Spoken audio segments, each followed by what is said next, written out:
प्रश्न है, सोहन 10 किलोमीटर उत्तर दिशा में जाता है।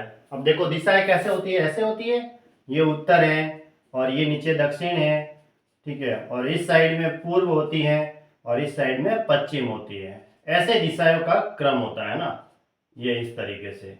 अब ये कह रहा है सोहन 10 किलोमीटर उत्तर दिशा में जाता है, उत्तर ऊपर होगी तो ये लो 10 किलोमीटर, यहाँ से ये इस बिंदु से ये ऊपर 10 किलोमीटर गया, यहाँ लिख देता हूं मैं 10 किलोमीटर, ठीक है। उत्तर दिशा में ऊपर गया और गया, फिर 6 किलोमीटर दक्षिण दिशा में जाकर अब वापस वो कहीं इधर उधर नहीं गया है।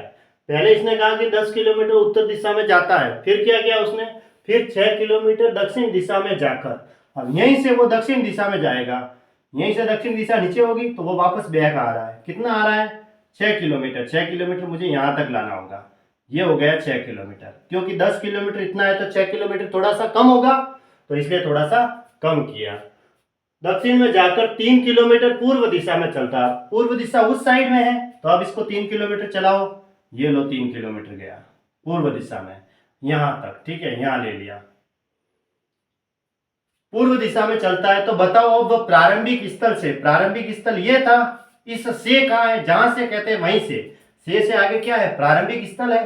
तो प्रारंभिक स्थल से तुलना करनी है, प्रारंभिक स्थल से कितनी दूर व किस दिशा में। दिशा तो एक तो ये यहां तक है तो ये रही, और ये दिशा कौन सी होगी, वो ये वाली दिशा, मतलब यहां से इस तरीके से एरो आ रहा है हमारे पास, ये वाला, ये एरो आ रहा है ना, क्योंकि प्रारंभिक स्थल ये कहा है और यहां से वो किस दिशा में है तो ये एरो आ रहा है। ये एरो मुझे कहां मिलेगा, देखो ऐसे मिलेगा, ऐसे, ये वाला, यानी वो दिशा तो उत्तर पूर्व होगी, दिशा तो हमें मिल गई कि उत्तर पूर्व होगी, ये बात क्लियर हो गई।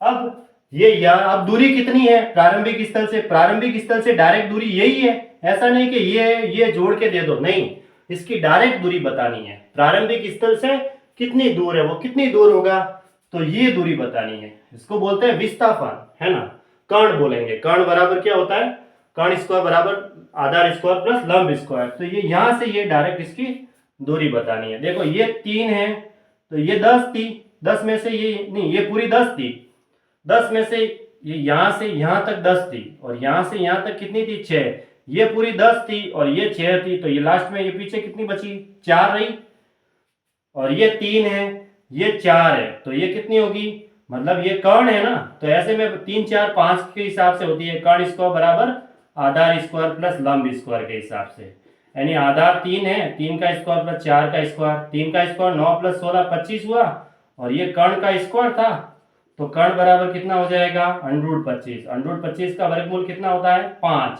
यानी कि ये 5 होगी।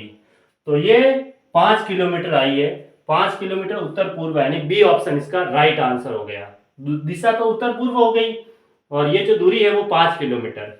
एक टेबल के हिसाब से भी आप ऐसे ही याद रख सकते हो, ऐसे ये 3 4 और 5, ये वैसे भी 9 12 15, 8 15 17, 7 24 और 25, ये कुछ जो ट्रिपलेट की दूरियां है वो ऐसे होती है। अगर आधार लंब ये हैं तो ये वाले कर्ण हैं, ये सारे कौन से होंगे, कर्ण होंगे, ये तो सारे कर्ण है। कर्ण सबसे बड़ी भुजा होगी, 8 15 17, 7 24 25, ऐसे 20 21 29, इस हिसाब से, मतलब 20 का स्क्वायर प्लस 21 का स्क्वायर करेंगे तो वो 29 के स्क्वायर के बराबर होगा, ठीक है, ऐसे ये याद रख सकते हैं, ठीक है। 6 8 10 भी होती है, ये टेबल थोड़ी सी पढ़ोगे याद रखोगे तो बहुत जल्द आंसर देने की संभावनाएं बनेगी। जैसे 3 4 हो गई तो ये वाली कर्ण होगी वो 5 होगी, ऐसे, नहीं तो फिर हमें कर्ण स्क्वायर बराबर आधार स्क्वायर प्लस लंब स्क्वायर के फॉर्मूले से निकालनी पड़ेगी, फिर ये कर्ण आ जाएगा, ठीक है। तो ऑप्शन बी इसका राइट आंसर था। दूरी तो है वो ये 5 किलोमीटर हो गई और दिशा जो डायरेक्शन है वो इस साइड में है, तो ये वाली जो डायरेक्शन होगी वो ये है उत्तर पूर्व, यानी कि उत्तर पूर्व, 5 किलोमीटर उत्तर पूर्व।